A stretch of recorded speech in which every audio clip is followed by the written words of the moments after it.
ಕೆಲವು ವಿದ್ಯಾರ್ಥಿಗಳು ಲ್ಯಾಂಗ್ವೇಜ್ ಸಬ್ಜೆಕ್ಟ್ಗಳಲ್ಲಿ ಮುಂಚೂಣಿಯಲ್ಲಿರ್ತಾರೆ, ಇನ್ನು ಕೆಲವರು ವಿದ್ಯಾರ್ಥಿಗಳು ವಿಷಯವಾರು ಸಬ್ಜೆಕ್ಟ್ಗಳಲ್ಲಿ ಮುಂಚೂಣಿ ಇರ್ತಾರೆ. ಅವರಿಗೆ ಕೆಲವರು ವಿದ್ಯಾರ್ಥಿಗಳಿಗೆ ಏನು ಸರ್ ಅಂದ್ರೆ ಅವ್ರಿಗೆ ಇಷ್ಟವಾದ ಕೋರ್ಸ್ಗಳನ್ನ ತಾಳೋಕೆ ಅವಕಾಶ ಇರ್ತದೆ. ಕೆಲವರು ಪೇರೆಂಟ್ಸ್ಗಳ ಒತ್ತಾಯದಿಂದ ಆಗಲಿ ಸ್ನೇಹಿತರ ಒತ್ತಾಯದಿಂದ ಅವ್ರಿಗೆ ಇಷ್ಟ ಇಲ್ಲದ ಕೋರ್ಸ್ಗಳನ್ನ ತಾಣೋದಕ್ಕೆ ಹೋಗ್ತಾರೆ. ಅದ್ರ ಬಗ್ಗೆ ಏನ್ ಹೇಳ್ತೀರಾ ಸರ್? ಎಲ್ಲರಿಗೂ ನಮಸ್ಕಾರ. ಇವತ್ತು ರಾಜ್ಯಾದ್ಯಂತ ಬಹಳಷ್ಟು ಕುತೂಹಲ ಕೆರಳಿಸಿರ್ತಕ್ಕಂಥ SSLC ಫಲಿತಾಂಶ ಹೊರಬಿದ್ದಿರೋದು. 2026-27 ಸಾಲಿನ ಫಲಿತಾಂಶ ಬಹಳಷ್ಟು ವಿದ್ಯಾರ್ಥಿಗಳು ಪೋಷಕರ ನಿರೀಕ್ಷೆ ಇಟ್ಟಿದ್ರು. ಅದೇ ರೀತಿ ದಾಖಲೆ ಮಟ್ಟದಲ್ಲಿ ಇವತ್ತು ರಾಜ್ಯಾದ್ಯಂತ ಉತ್ತಮ ಫಲಿತಾಂಶ ಬಂದಿದೆ. ಬನ್ನಿ ಈ ಬಗ್ಗೆ ನಮ್ಮ ಕ್ಷೇತ್ರ ಶಿಕ್ಷಣಾಧಿಕಾರಿಗಳು ಮಧುಗಿರಿ ವಲಯ ಇವರಿದ್ದಾರೆ, ನೇರವಾಗಿ ಅವರಿದ್ದಾನೆ ಕೇಳೋಣ. ಯಾವ ರೀತಿ ಫಲಿತಾಂಶ ಮಧುಗಿರಿ ವಲಯದಲ್ಲಿ ಯಾವ ರೀತಿ ಇದೆ ಅಂತ ಬನ್ನಿ ನೇರವಾಗಿ ಅವರಿದ್ದಾನೆ ಕೇಳೋಣ. ಹೋದ ವರ್ಷ 24-25ನೇ ಸಾಲಿನಲ್ಲಿ 60% ರಿಸಲ್ಟ್ ಇತ್ತು. ಈ ವರ್ಷ 29.75% ಉತ್ತಮವಾದಂಥ ರಿಸಲ್ಟ್ ಬಂದಿದೆ. ಪರೀಕ್ಷೆಗೆ ಕುಳಿತಂಥವರು 3553 ಮಕ್ಕಳು ಪರೀಕ್ಷೆ ಕುಳಿತಿದ್ದರು. ಇದರಲ್ಲಿ 3189 ಮಕ್ಕಳು ಪಾಸಾಗಿ ಒಳ್ಳೆಯ ಫಲಿತಾಂಶವನ್ನು ತಂದಿದ್ದಾರೆ. ಅನುತ್ತೀರ್ಣರಾಗಿರ್ತಕ್ಕಂಥ ಮಕ್ಕಳು 314 ಮಕ್ಕಳು ಮಾತ್ರ ಇದ್ದಾರೆ.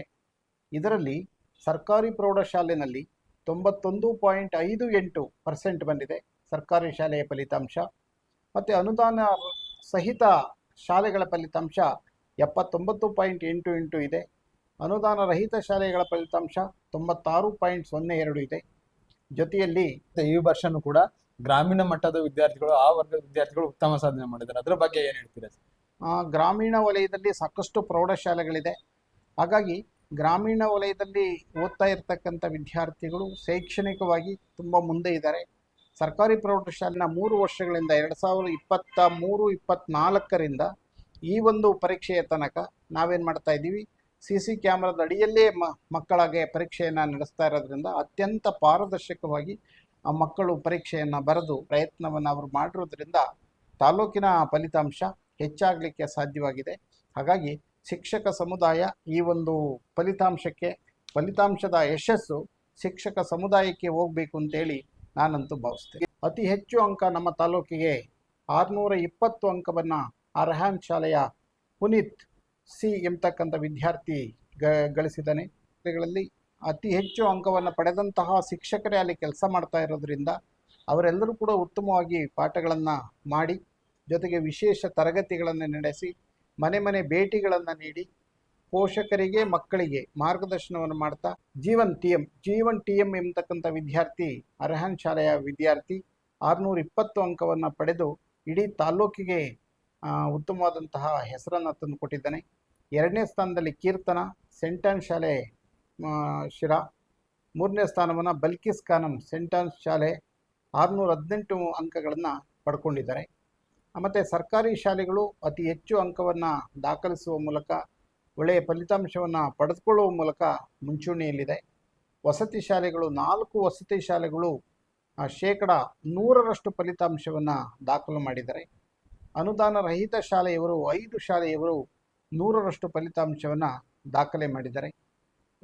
ನಮ್ಮ ಶಿರಾ ತಾಲೂಕಿನ ಹೆಗ್ಗಳಿಕೆ ಅಂದರೆ 620 ಅಂಕವನ್ನು ಪಡೆದಿರತಕ್ಕಂತಹ ಜೀವನ್ ಟಿ ಎಂ ಗ್ರಾಮೀಣ ಭಾಗದ ವಿದ್ಯಾರ್ಥಿ, ತರೂರು ಗ್ರಾಮದ ವಿದ್ಯಾರ್ಥಿ ಈತ ಉತ್ತಮವಾಗಿ ಓದಿ ಒಳ್ಳೆಯ ಅಂಕವನ್ನು ಪಡೆದಿದ್ದಾನೆ. ಜೀವನ್ ಟಿ ಎಂ ಇವರಿಗೆ ತುಂಬು ಹೃದಯದ ಧನ್ಯವಾದಗಳನ್ನು ಇಲಾಖಾ ಪರವಾಗಿ, ಇಲಾಖೆಯ ಎಲ್ಲ ಶಿಕ್ಷಕ ಬಂಧುಗಳು ಮತ್ತು ಸಾರ್ವಜನಿಕರ ಪರವಾಗಿ ತುಂಬು ಹೃದಯದ ಧನ್ಯವಾದಗಳನ್ನು ವಿದ್ಯಾರ್ಥಿಗೆ ಹೇಳೋದ್ರ ಮೂಲಕ ಅಭಿನಂದನೆಗಳನ್ನು ಪೋಷಕರನ್ನು ಪ್ರೇರೇಪಿಸುತ್ತಾ ಒಳ್ಳೆಯ ಅಂಕವನ್ನು ಪಡೀಲಿಕ್ಕೆ, ಒಳ್ಳೆಯ ಫಲಿತಾಂಶವನ್ನು ಪಡೀಲಿಕ್ಕೆ ಶಿಕ್ಷಕ ಒಂದು ಸಮೂಹ ಉತ್ತಮವಾದಂಥ ಕೆಲಸವನ್ನು ಮಾಡಿದೆ. ಹಾಗಾಗಿ ಗ್ರಾಮೀಣ ಪ್ರದೇಶದಲ್ಲಿ ಉತ್ತಮವಾದಂತಹ ಫಲಿತಾಂಶ ಬಂದಿದೆ. ಸರಿ, ಬಹಳಷ್ಟು ಅಡ್ವಾನ್ಸ್ ಆಗಿದ್ರೆ ಅದ್ರ ಬಗ್ಗೆ ಏನು ಹೇಳ್ತೀರಾ ಸರ್? ಈ ವರ್ಷದಲ್ಲಿ ಏನು ಅವರು ಆನ್ಲೈನ್ನಲ್ಲೇ ತಮ್ಮ ಅಂಕಪಟ್ಟಿಗಳನ್ನು ಪಡ್ಕೊಳ್ಲಿಕ್ಕೆ ಅವಕಾಶವನ್ನು ಸರ್ಕಾರ ಕೊಟ್ಟಿದೆ, ಇಲಾಖೆ ಕೂಡ ಕೊಟ್ಟಿದೆ. ಸೊ ಹಾಗಾಗಿ ವಿದ್ಯಾರ್ಥಿಗಳು ಆನ್ಲೈನ್ನಲ್ಲಿ ಸಾಕಷ್ಟು ಪ್ರಗತಿಯನ್ನು ಸಾಧಿಸಿದ್ದಾರೆ. ಯಾಕೆಂದರೆ ಅವರು ಎಲ್ಲ ರೀತಿಯ ತಂತ್ರಜ್ಞಾನವನ್ನು ವಿದ್ಯಾರ್ಥಿಗಳು ಬಲ್ಲವರಾಗಿದ್ದಾರೆ. ಅವರಿಗೆ ಈಗಾಗಲೇ ನಾವು ಪರೀಕ್ಷೆ ಜೊತೆಯಲ್ಲಿ ಅವರಿಗೆ ತಂತ್ರಜ್ಞಾನ ತುಂಬ ಉತ್ತಮವಾಗಿ ತಂತ್ರಜ್ಞಾನವನ್ನು ಬಳಸಿಕೊಂಡು ಅವರು ಓದ್ತಾ ಇದ್ದಾರೆ. ಹಾಗಾಗಿ ಅವ್ರಿಗೆ ಯಾವುದೇ ಸಮಸ್ಯೆಗಳು ತಂತ್ರಜ್ಞಾನದಲ್ಲಿ ಬರೋದಿಲ್ಲ. ಆ ತಂತ್ರಜ್ಞಾನದಲ್ಲಿ ನಮ್ಮ ವಿದ್ಯಾರ್ಥಿಗಳು ಮುಂಚೂಣಿಯಲ್ಲಿದ್ದಾರೆ.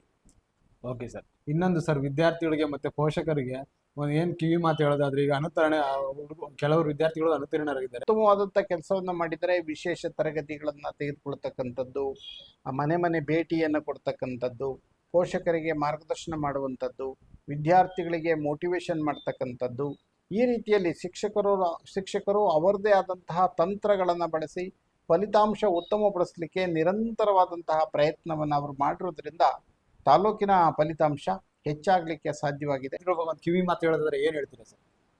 ಅನುತ್ತೀರ್ಣರಾದ ವಿದ್ಯಾರ್ಥಿಗಳು ಎದೆಗುಂದಬೇಕಾಗಿಲ್ಲ, ಧೈರ್ಯಗೆಡಬೇಕಾಗಿಲ್ಲ. ಯಾಕೆಂದರೆ ಪರೀಕ್ಷೆ ಮತ್ತೊಂದು ಪರೀಕ್ಷೆಯನ್ನು ನಾವು ಮೇ ತಿಂಗಳಲ್ಲಿ ಮಾಡ್ತಾ ಇದ್ದೇವೆ. ಆ ಎರಡನೇ ಪರೀಕ್ಷೆಯನ್ನು ಈಗ ಆನ್ಲೈನ್ನಲ್ಲಿ ಪರೀಕ್ಷೆಯನ್ನು ಕಟ್ಟಿ ವಿದ್ಯಾರ್ಥಿ ಮತ್ತೊಮ್ಮೆ ಪರೀಕ್ಷೆ ಬರೀಲಿ, ಧೈರ್ಯಗುಂದೋದು ಬೇಡ. ಏಕೆಂದರೆ ಅವ್ರ ಜೊತೆಯಲ್ಲಿ ಶಿಕ್ಷಕ ಸಮೂಹ ಇದೆ, ನಾವಿದ್ದೀವಿ, ಇಲಾಖೆ ಇದೆ, ಎಲ್ಲರೂ ಪೋಷಕರಿದ್ದಾರೆ. ನಾವೆಲ್ಲರೂ ಜೊತೆಗೂಡಿ ವಿದ್ಯಾರ್ಥಿಯನ್ನು ಏನು 314 ವಿದ್ಯಾರ್ಥಿಗಳು ಅನುತ್ತೀರ್ಣರಾಗಿದ್ದಾರೆ, ಎಲ್ಲ ವಿದ್ಯಾರ್ಥಿಗಳನ್ನು ಉತ್ತೀರ್ಣಗೊಳಿಸೋದಕ್ಕೆ ನಾವೆಲ್ಲ ಮಾರ್ಗದರ್ಶನ ಮಾಡ್ತೀವಿ. ಆ ನಿಟ್ಟಿನಲ್ಲಿ ಉತ್ತಮವಾದ ಕೆಲಸ ಮಾಡ್ತೀವಿ. ವಿದ್ಯಾರ್ಥಿಗಳು ಧೈರ್ಯದಿಂದ ಪರೀಕ್ಷೆಯನ್ನು ಬರೆದು ಉತ್ತಮ ಅಂಕಗಳನ್ನು ಪಡೀಲಿಕ್ಕೆ ಅವಕಾಶವನ್ನು ಇಲಾಖೆ ಕಲ್ಪಿಸಿದೆ. ಹಾಗಾಗಿ ಯಾವುದೇ ವಿದ್ಯಾರ್ಥಿ ಎದೆಗುಂದಬಾರದು, ಧೈರ್ಯದಿಂದ ಮತ್ತೊಮ್ಮೆ ಪರೀಕ್ಷೆಯನ್ನು ಎದುರಿಸಬೇಕು.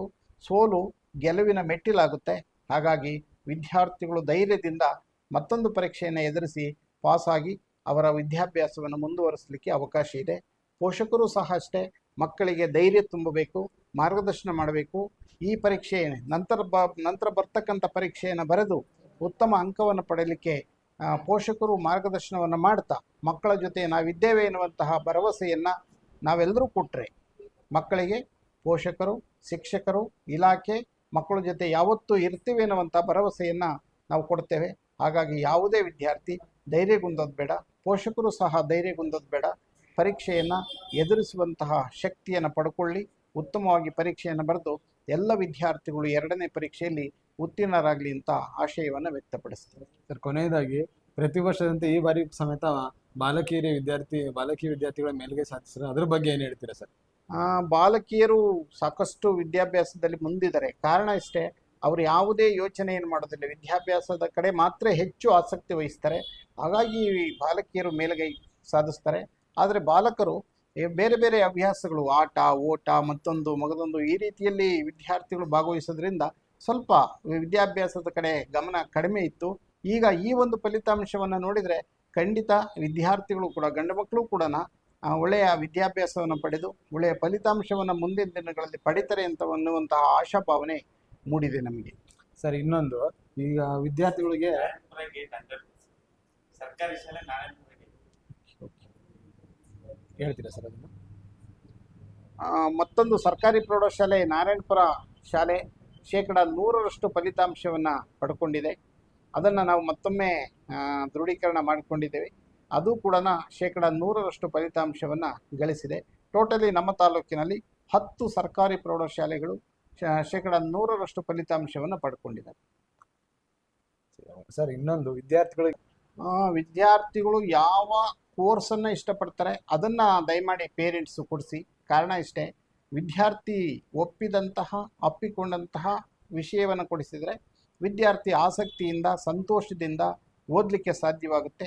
ಪೋಷಕರ ಒತ್ತಾಯದಿಂದ ಹೋದಾಗ ಆತನ ವಿದ್ಯಾಭ್ಯಾಸ ಎಲ್ಲೋ ಒಂದು ಕಡೆಯಲ್ಲಿ ಕಡಿಮೆ ಆಗುತ್ತೆ, ಕಲಿಕೆ ಕಡಿಮೆ ಆಗುತ್ತೆ.